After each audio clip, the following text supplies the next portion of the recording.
I was doing personal training, and within that, I really realized I got humbled. I realized I sucked at talking to people. Marketing and customer service was not my skill set, so I wanted to kind of look for a job where I was able to work with people and just talk to people. Yeah, I played soccer ever since I was young. I remember the first time I played was in elementary, and then since then I fell in love with it. I think since I was like 10 to like 19 years old, it was 365 days out of the year, either soccer, training, or traveling. Soccer really gave me an opportunity to kind of work with a team and really get to kind of display some leadership there. I always say I don't think I was like the best player on the team, but I was the hardest worker, and that led me to a lot of playing time. Finishing up school in Yankton, South Dakota, that's where I went to school.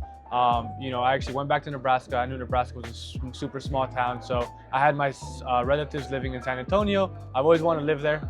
Something about the Longhorns fascinated me.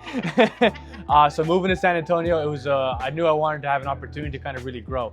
I was doing personal training, and within that, I really realized I got humbled. I realized I sucked at talking to people. Marketing and customer service was not my skill set, so I wanted to kind of look for a job where I was able to work with people and just talk to people. How beneficial it is, just like in the real world.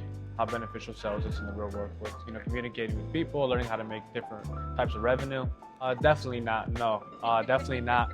I've been reading a lot about the compound effect, and it just really kind of shows how life is, right?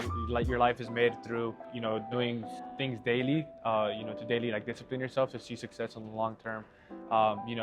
Reading that book early on when I first started really helped me out, because it said your path to success is made through unsexy, mundane daily disciplines that are hard to do to eventually have a successful career later on. Honestly, I've been traveling a lot. I've been traveling a lot, as a kid, or even as a teenager when I was maybe 19, 20. Whenever I would travel, I would have to always have my parents buy my plane tickets. But over these past couple of months, I've been traveling a lot more. I think it's just pretty cool to say that, hey, I'm able to book my own hotels, I'm able to book my own flights, and they're not cheap at all. So being able to do that's kind of cool.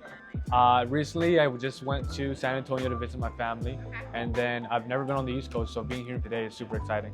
I haven't gone to New York City yet, but Philadelphia kind of gives that same vibe, but I've just been enjoying the food. There's a lot of good food here. Yeah. It definitely did. I remember I was literally looking up the pros and the cons of commission. So it did at first, but luckily I was in a position where I was able to kind of take that risk and sacrifice a little bit for some time to be able to do this. But within maybe 2 to 3, 4 weeks of being in performance-based, I definitely saw the benefit.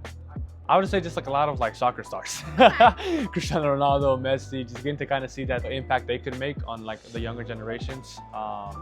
Everybody kind of grew up wanting their shirts, their signatures, their shoes, and I always thought it was pretty cool that they had a lot of a huge following of people.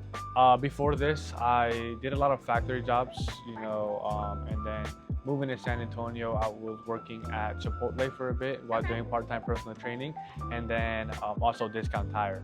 And I think what made me want to transition, it was just basically being paid hourly. I never liked the fact that I was a super hard worker and the person next to me was putting in maybe less work, and we still got that same paycheck at the end of the week.